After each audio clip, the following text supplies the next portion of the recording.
The road ahead shimmered with the early glow of dawn, a faint, peach-colored haze spreading across the horizon. My hands gripped the steering wheel tighter as I adjusted my seatbelt with one hand, my muscles tensing as fatigue tried to creep in. I'd been on the road for hours, the long stretch of highway winding through desolate hills and valleys, the world a blur of asphalt and fleeting tree shadows. Ahead, the bus I was tailing wobbled slightly as if caught by a sudden gust of wind. The massive vehicle swerved just enough to make my chest tighten, my thoughts shifting from exhaustion to dread. Something felt off. The rhythmic drone of my tires on the road had become background noise, almost hypnotic, but now it was joined by the faint whine of an engine struggling, a mechanical cry that grated against my nerves. And then, everything erupted. The bus veered violently to the right, plowing into the guardrail with a deafening screech of metal on metal. Sparks lit up the darkness like tiny fireworks as the rail gave way. Time slowed, every detail burned into my brain, the bus tilting precariously, the gut-wrenching sight of passengers pressed against the windows, mouths open in silent screams. My body reacted before my mind could.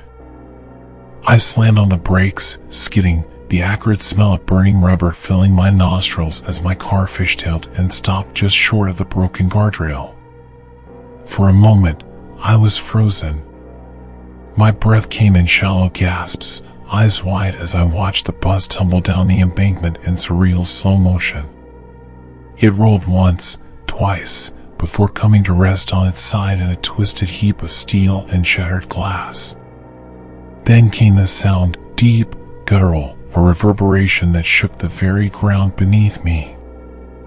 I grabbed my phone, my fingers trembling as I fumbled to dial 911. No signal. The screen flickered, as though mocking my desperation. Swearing under my breath, I threw the phone onto the passenger seat and climbed out of the car, the chilly air biting my skin. The chaos hit me the moment I reached the edge of the embankment. Smoke billowed from the wreckage, thick and black, carrying the acrid scent of burning oil and plastic. Glass shards glinted like jagged stars scattered across the dirt. My ears rang from the impact, a high-pitched whine that seemed to drown out everything else. Or was it something else? The silence felt wrong, unnatural. There should have been cries for help, moans of pain, the cacophony of survival. But all I heard was my own breathing and the crackle of distant flames. I scrambled down the slope, my shoes slipping on loose gravel as I approached the wreck. My heart pounded, my instincts screaming at me to do something. Yet as I got closer, my steps faltered. The survivors, if I could even call them that, were eerily still. A man was slumped against a broken window, his face pale, his eyes wide open and staring at nothing. A woman lay sprawled in the dirt, her hair matted with blood, her hand clutching a handbag. But she didn't move, didn't groan. I crouched beside her, reaching for her wrist to check for a pulse, but her skin was icy to the touch, unnervingly stiff. "Hello?" I called out, my voice cracking. "Can anyone hear me?" Nothing. Not even a whisper. I staggered back, my gaze darting across the wreckage. There were at least a dozen people, all frozen in grotesque tableaus of death. My stomach churned, bile rising in my throat as I stumbled away from the nearest body. I needed help, rescuers, medics, anyone. But when I glanced back up toward the road, my car was the only one there. No headlights in the distance, no sound of approaching sirens. Just stillness. That's when I saw it, a man, standing a few feet away from the wreckage. His back was to me, his figure obscured by the thick haze of smoke. Relief flooded my chest. "Hey!" I shouted, my voice breaking with desperation. "Are you okay? We need to call for help." He didn't move, didn't even flinch. I moved closer, my footsteps crunching on the debris-strewn ground. "Sir, can you hear me? Are you hurt?" Still, no response. Unease crawled up my spine. There was something wrong about the way he stood, unnaturally still, his arms hanging limply at his sides. I hesitated, suddenly unsure if I should approach. The air around him seemed heavier, like a dense fog was pressing down, making it harder to breathe. And then he turned. My breath caught in my throat. His face, if you could call it that, was hollow, sunken. His eyes were black pits, voids that seemed to drink in the dim light. His lips moved, but no sound came out, just the faint, rasping noise of air being pulled through an empty windpipe. I stumbled back, tripping over a piece of twisted metal and landing hard on the ground. Pain shot up my wrist, but I barely registered it. My eyes were locked on him as he began to move, his gait jerky, unnatural, like a marionette with its strings tangled. He was coming toward me. Panic surged. I scrambled to my feet, my instincts screaming at me to run. But as I turned, I saw something even worse. The bodies, those lifeless, unmoving bodies, were no longer still. One by one, they were rising, their movements slow and mechanical, their heads tilting at unnatural angles. The eerie silence was replaced by a low hum, a sound that seemed to come from everywhere and nowhere all at once. I froze, my mind racing to make sense of the nightmare unfolding around me. Was this shock? A hallucination?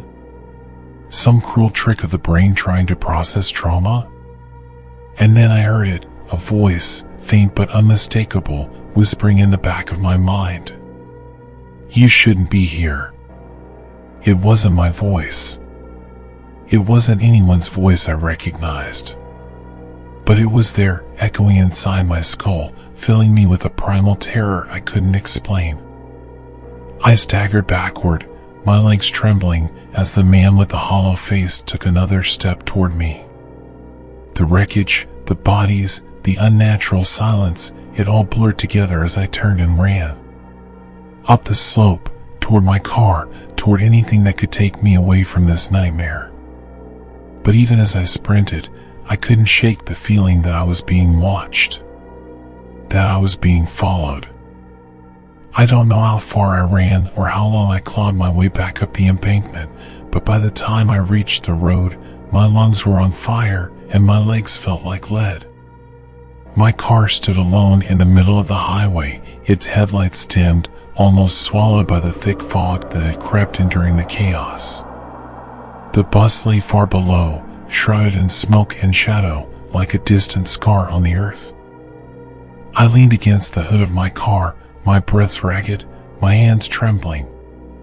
The words echoed in my head like a bell tolling in an empty church. "You shouldn't be here." It wasn't real, I told myself. It couldn't be. Shock, adrenaline, exhaustion, any of these could explain the horrors I'd seen. I clung to that logic as if it were a lifeline, forcing myself to believe that I was still in control of my mind. But even as I tried to steady my breathing, I couldn't shake the feeling that I wasn't alone. The oppressive silence bore down on me, thick and unnatural, as though the world itself was holding its breath. "Help!" I shouted, my voice cracking. "Can anyone hear me?" The sound died almost immediately, swallowed by the fog. No echo. No response. Just an eerie void that seemed to absorb everything. My throat tightened. The rational part of me knew I needed to go back to the wreckage. There could still be survivors, people who needed help.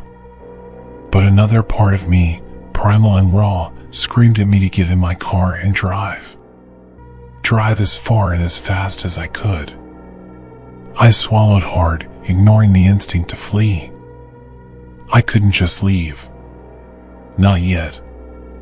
The slope was steeper than I remembered, and the descent back to the wreck was slow and deliberate.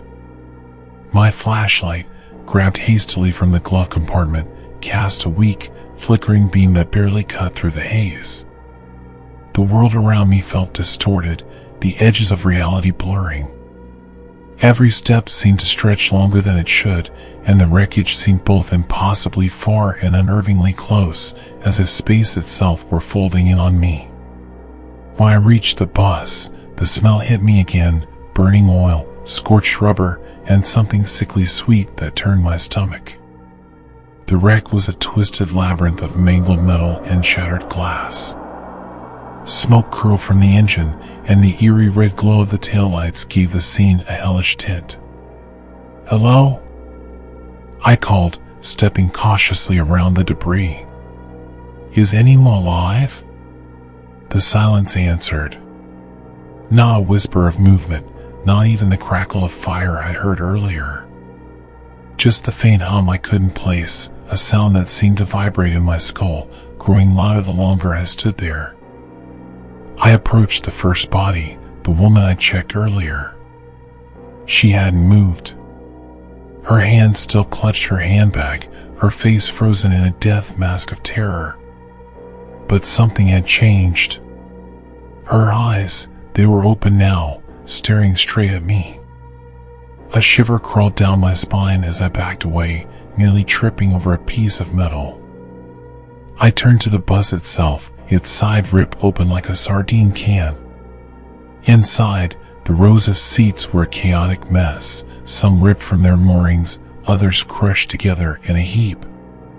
And yet, something about it felt too neat.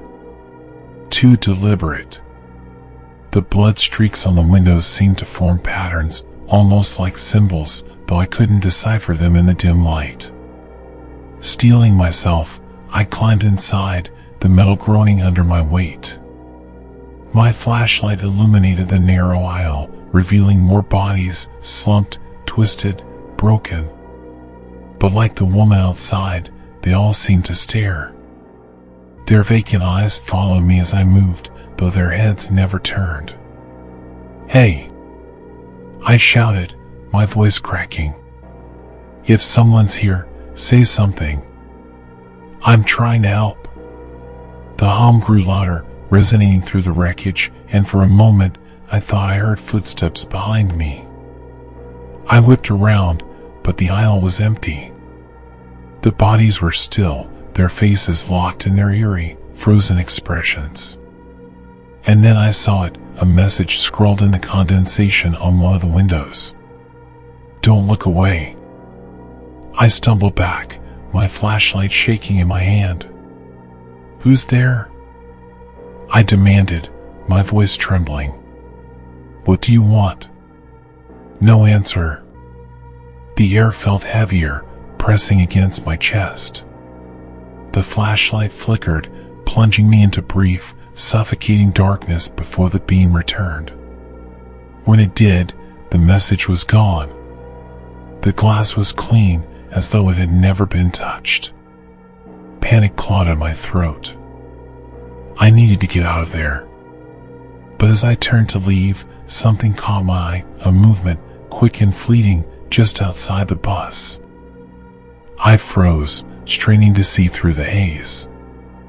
A shadow darted between the wreckage, too fast and too smooth to be human. My grip on the flashlight tightened. "Who's there?"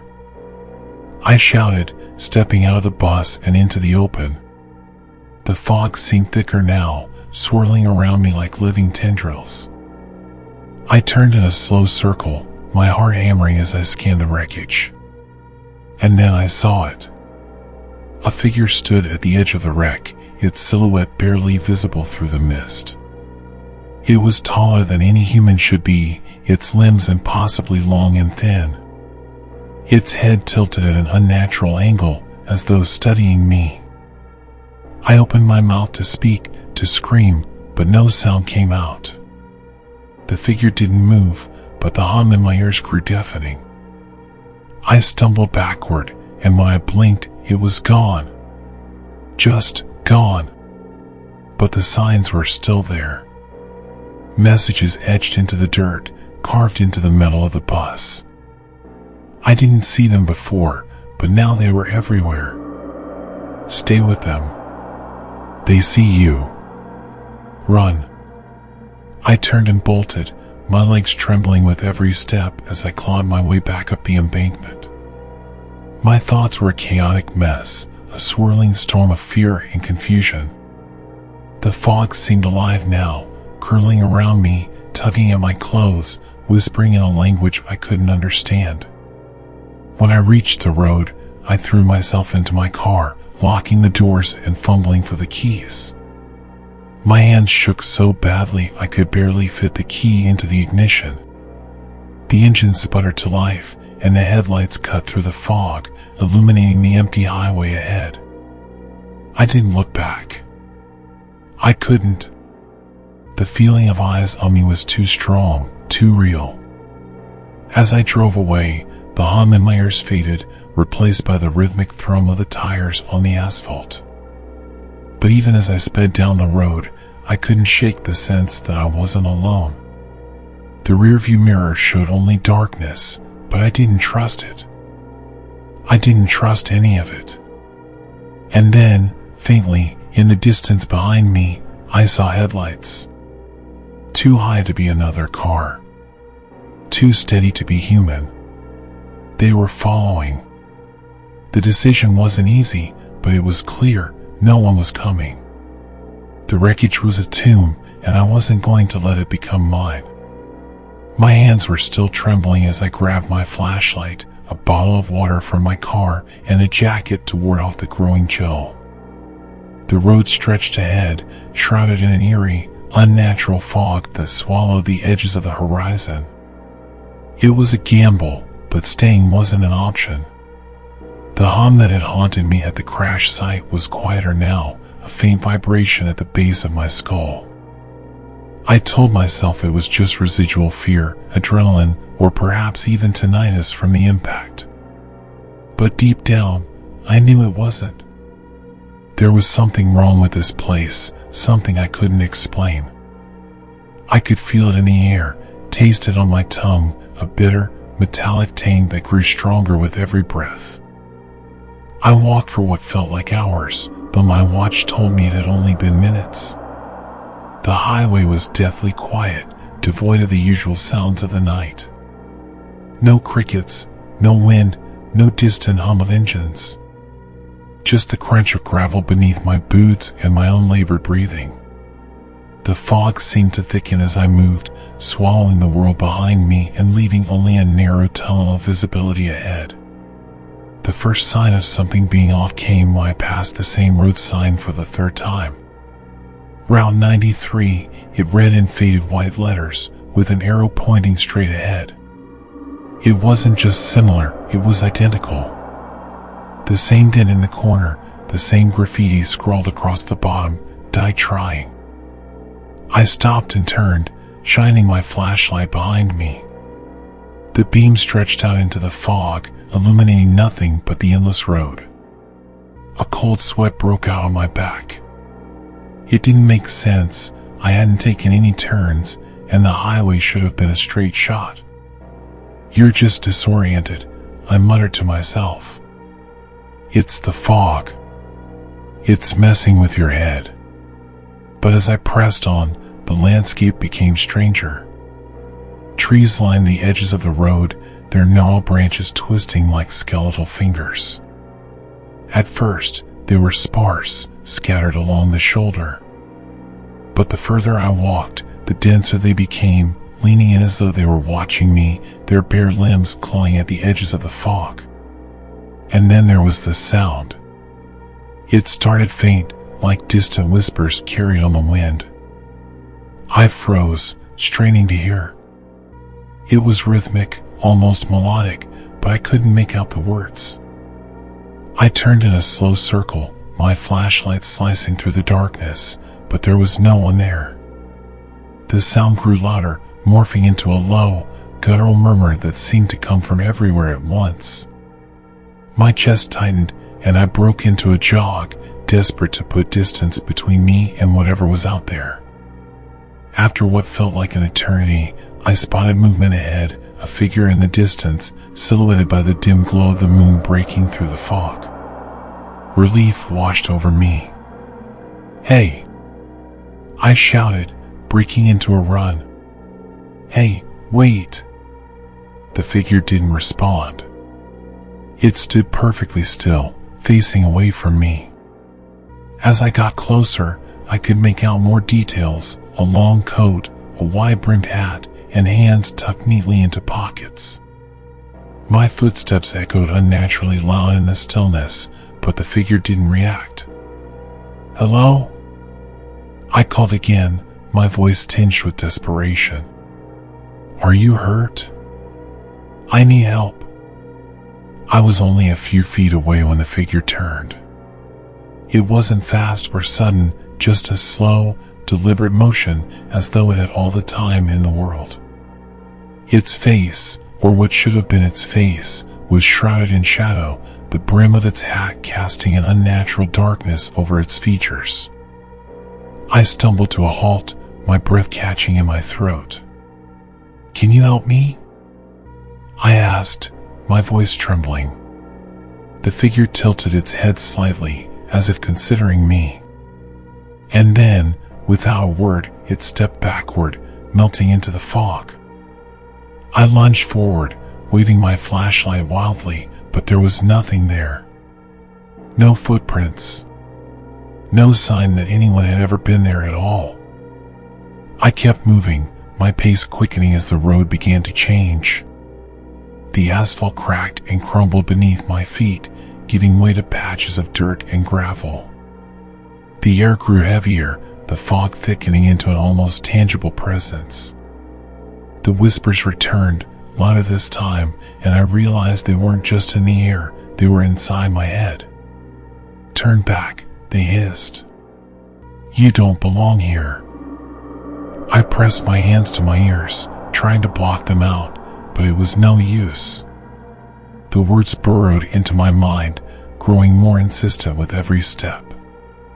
The trees along the road began to twist and warp, their branches forming grotesque shapes, faces, mouths, hands reaching out to me. I broke into a run, my flashlight bouncing wildly as I stumbled over the uneven ground. And then I saw it again, the same figure, standing motionless in the middle of the road. But this time, there was something different. It wasn't alone. More figures emerged from the fog, surrounding me on all sides. Their movements were slow, deliberate, and synchronized, as if they were part of the same organism. "Who are you?" I shouted, my voice cracking. "What do you want?" They didn't answer. They just stood there, watching. And then, as one, they raised their hands, pointing toward me. The whispers in my head erupted into a deafening roar, and the world around me seemed to warp and twist. The road stretched and bent, looping back on itself in impossible ways. The sky above turned a sickly green, streaked with black clouds that churned unnaturally. I fell to my knees, clutching my head as the pressure mounted, my vision swimming. When I opened my eyes, the figures were gone. The road was empty again, stretching endlessly into the fog. But something was different. The air felt colder, the whispers quieter but still present, lurking just beneath the surface. I got to my feet, my legs trembling, and continued forward. I didn't know where I was going or if I'd ever find a way out. But one thing was clear, I wasn't alone. And whatever was out there, it was watching me, waiting for something. Something I wasn't sure I could survive. I don't remember how long I'd been walking. The road was endless, the fog unyielding, and the eerie hum in the air had settled into a constant, oppressive presence. My legs burned, and my breath came in shallow gasps, but I didn't dare stop. Not after what I'd seen, those figures, watching, pointing. They were still out there. I could feel them. That's when I saw it, a structure emerging from the haze like a ghost. It was small, no larger than a garden shed, with weathered wooden walls and a sagging roof. The sight of it sent a jolt through me, relief mixed with a creeping unease. It didn't belong here. Nothing about this place suggested there should be any signs of habitation, let alone something so familiar. I approached cautiously, my flashlight trembling in my grip. The shack stood in a small clearing off the road, surrounded by gnarled trees that seemed to lean toward it, their branches clawing at the roof. The air grew colder as I neared, and the metallic taste that had lingered since the crash grew stronger, making my stomach churn. The door hung slightly ajar, creaking softly in the stillness. "Hello?" I called, my voice barely more than a whisper. No response. Just the creak of the door, swaying gently as though beckoning me inside. I stepped over the threshold, and the first thing that hit me was the smell, a mix of damp wood and something acrid, like burnt metal. My flashlight swept across the interior, revealing a single room with bare walls and a dirt floor. It was empty, or so I thought at first. Then I saw the items on the table. My heart skipped a beat. They were mine. A pair of sunglasses I'd lost months ago. A small keychain with a broken clasp that I hadn't seen since college. And, most disturbingly, a photo of me and my younger sister from years ago, the edges worn and smudged. I picked it up with trembling fingers, staring at our smiling faces. How was this here? There were more items scattered on the table, a notebook I recognized from high school, a pen with my initials engraved on it, and, chillingly, the wallet I had in my pocket during the crash. I patted my jeans frantically, confirming what I already knew. My wallet was gone. I turned, shining my flashlight around the room. There was no one here. But someone had been. Someone who knew me, knew my life, my past. The realization sent a cold spike of fear through me. Then I noticed the carvings. They covered the walls, etched deeply into the wood with jagged, uneven strokes. Some were symbols I didn't recognize, spirals, intersecting lines, and shapes that seemed to shift and change when I looked at them too long. But others were words. And they were my name. Over and over, in different sizes and handwriting, Matthew. Some were accompanied by phrases. He doesn't remember. It's not your fault. They are coming. I stumbled back, my breath coming in ragged gasps. The room seemed to close in on me, the air growing heavier with each passing second. My flashlight flickered, and the shadows on the walls began to move, not in the natural, jerky way shadows shift when a light source wavers, but fluidly, like living things. They stretched and twisted, their forms growing sharper and more defined. One shadow separated from the others. It didn't move like the rest. It stood upright, humanoid but wrong, its limbs too long, its movements unnaturally smooth. I turned toward the source, and there it was. The figure from the road. It stood in the doorway, its head tilted as if studying me. This time, I could see more of its face, or rather, what should have been its face. Its features were blurred, like a photograph taken out of focus. But its eyes, if they could be called eyes, glowed faintly, two pinpricks of light that burned into me. "What do you want?" I whispered, my voice shaking. The figure didn't respond.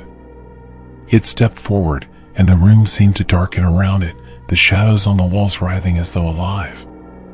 My instinct screamed at me to run, but my legs refused to move. I was frozen, caught in its gaze. And then it spoke.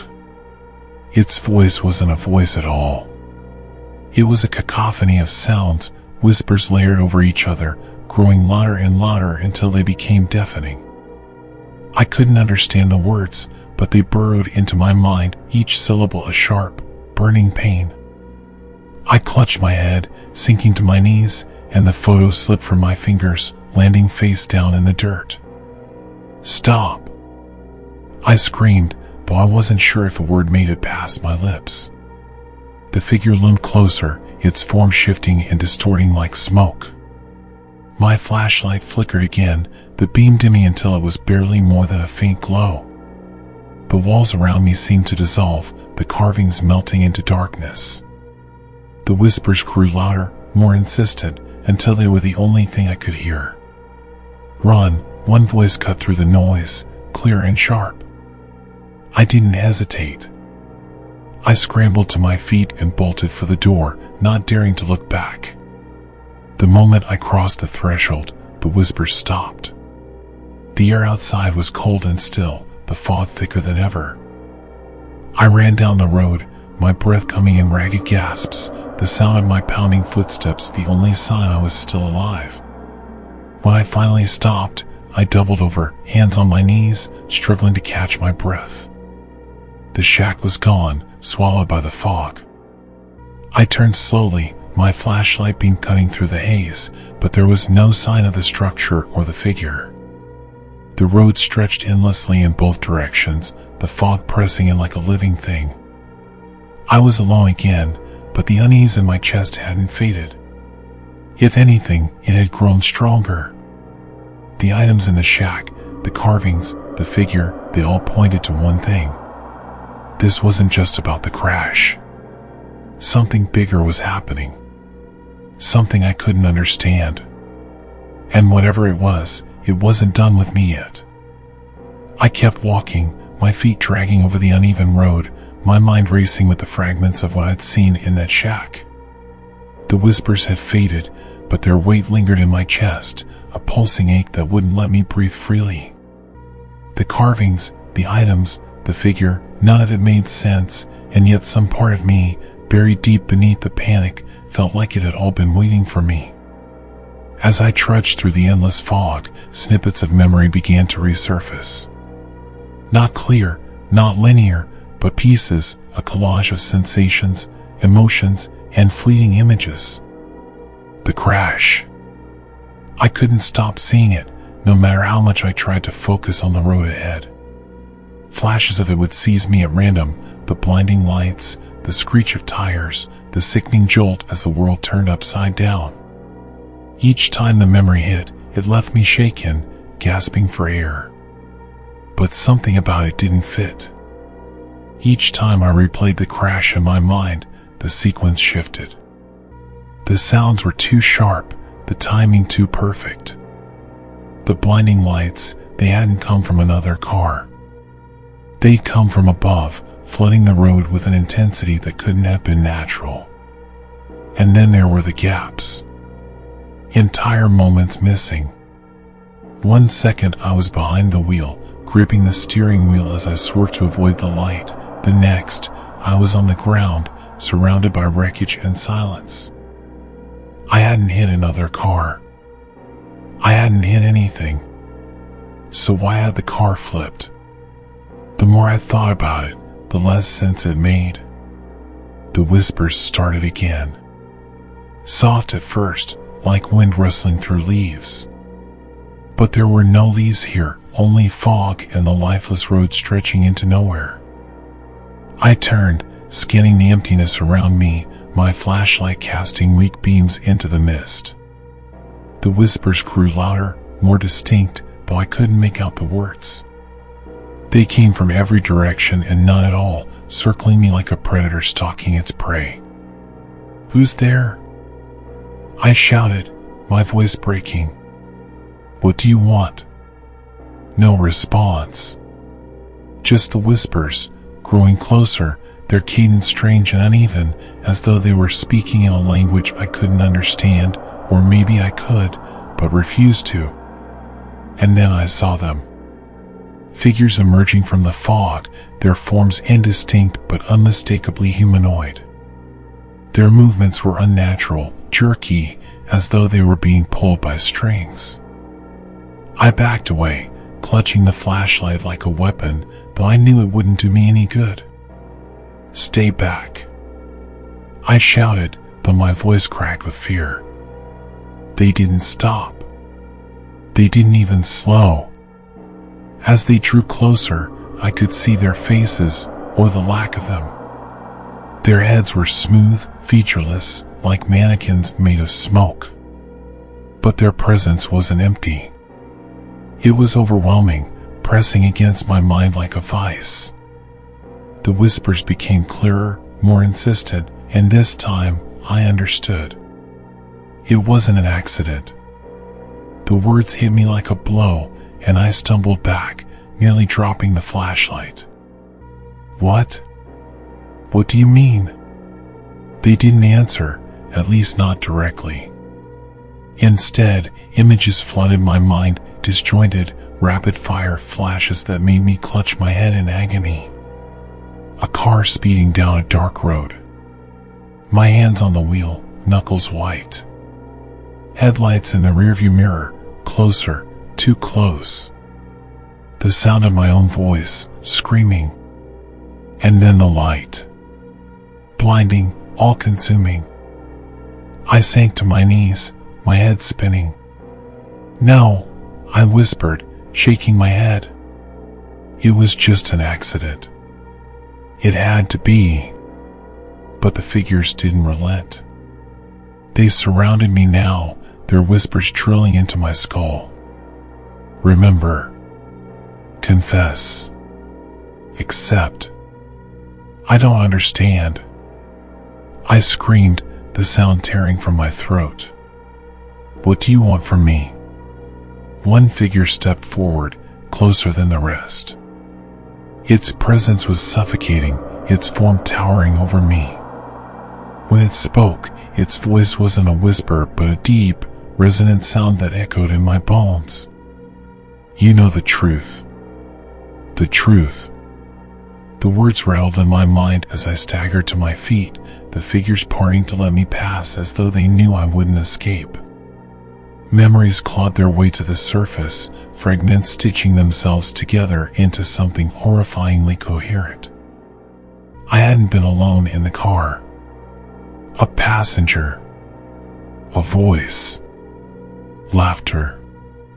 And then an argument.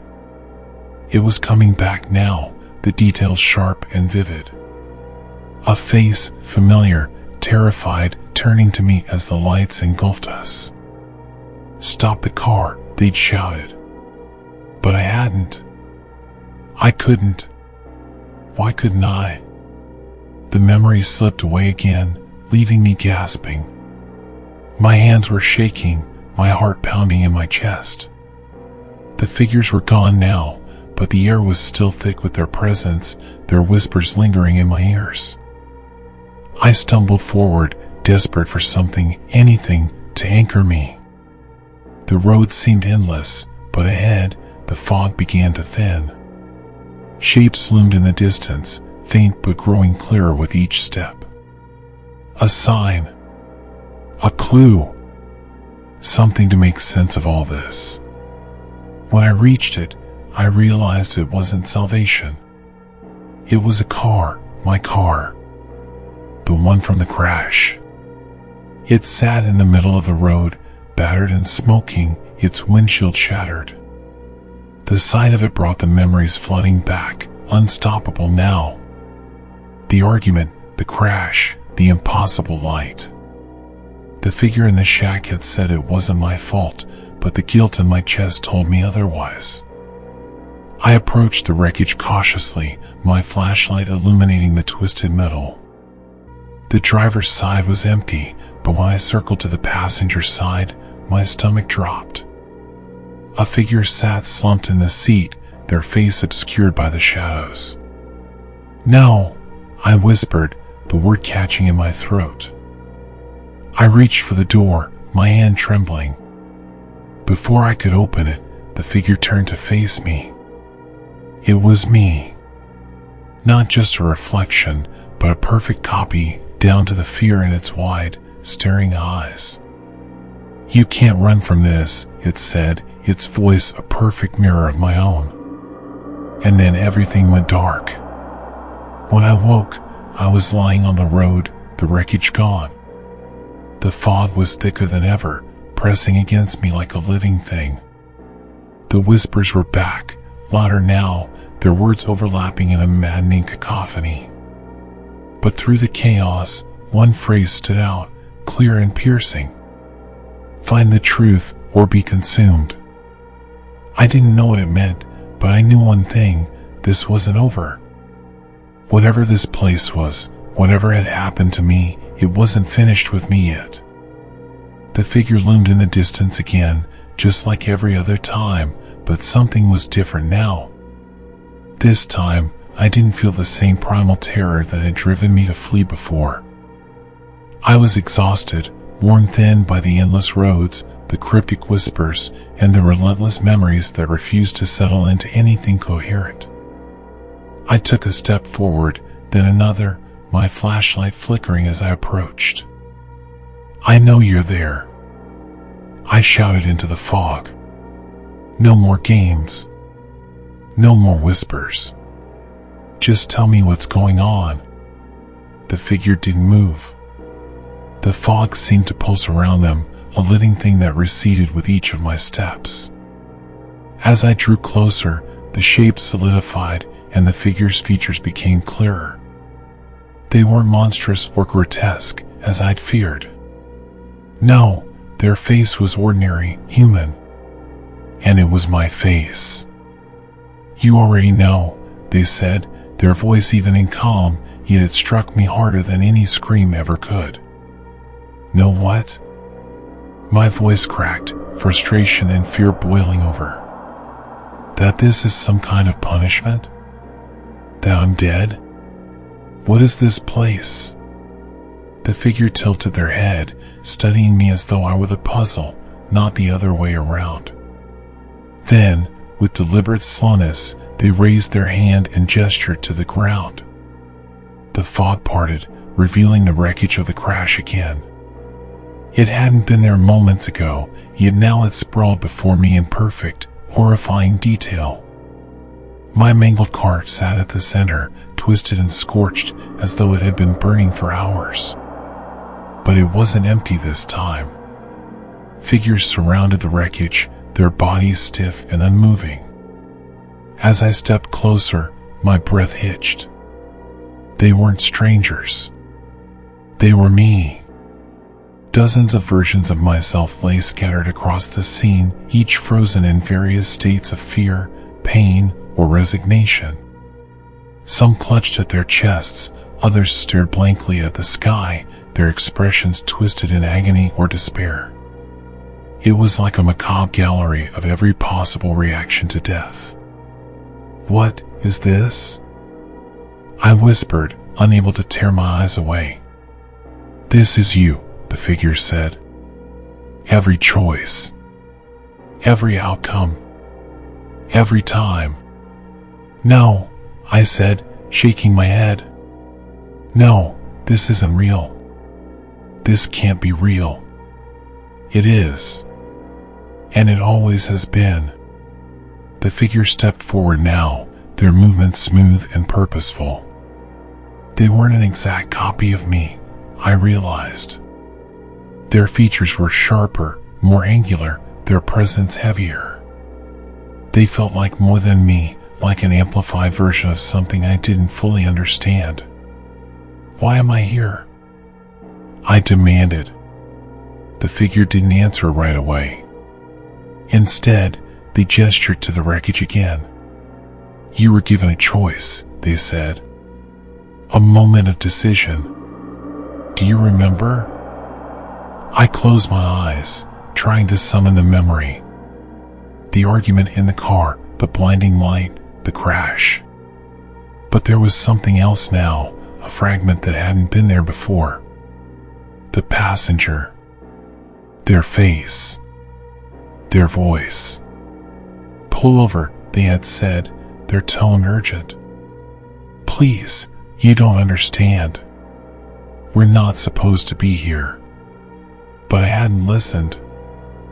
I'd kept driving, my hands gripping the wheel, my mind racing with frustration and fear. And then the light. "You didn't listen," the figure said, as though reading my thoughts. "You made the wrong choice." "What choice?" I shouted. What are you talking about? The figure's gaze was unrelenting. This isn't just your punishment, they said. It's your test. And you've failed it every time. The ground beneath me seemed to shift, the fog swirling into chaotic patterns. I staggered, trying to steady myself as the world around me bent and twisted. The figure's voice cut through the disorientation, sharp and clear. You were given the chance to save them, to take responsibility.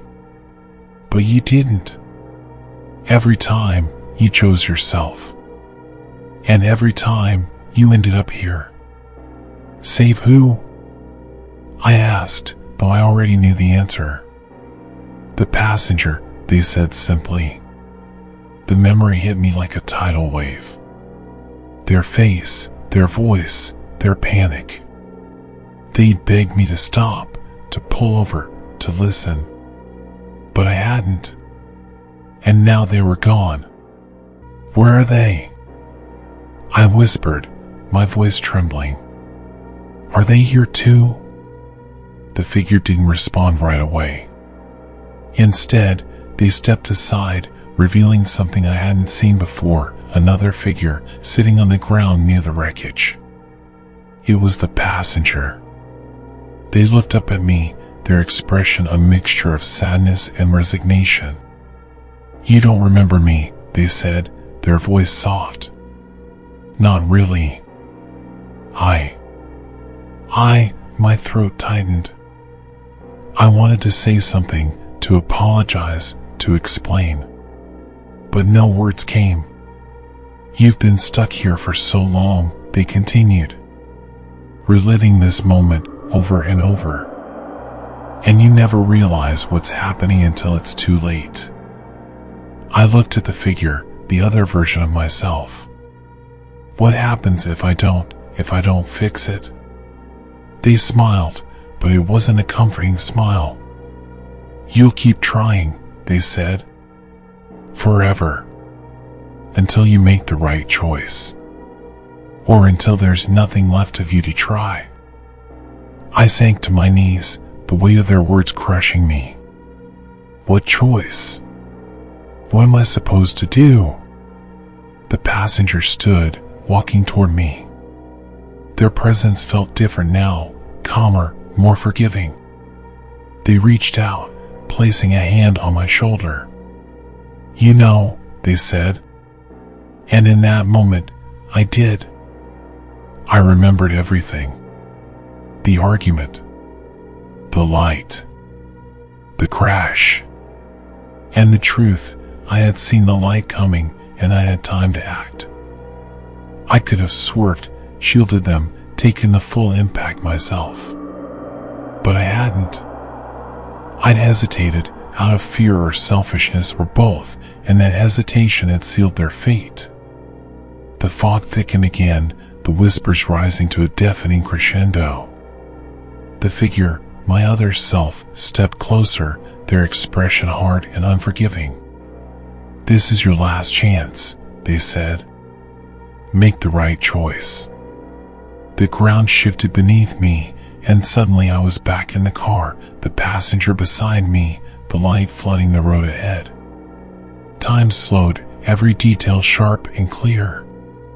Pull over, they shouted, panic in their voice.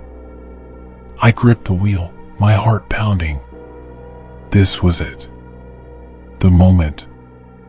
I turned to them, tears streaming down my face. I'm sorry, I whispered. And then I made my choice. The car swerved, the impact hitting me like a freight train. Pain exploded through my body, and then nothing. When I opened my eyes, the fog was gone. The road was gone. And I was alone. But this time, it felt different. This time, it felt right. The whispers were gone, replaced by a deep, resonant silence. And in that silence, I understood I had broken the loop. But at what cost? As I stood there, the world around me began to dissolve, and a voice, my own voice, whispered in my ear. "This is only the beginning.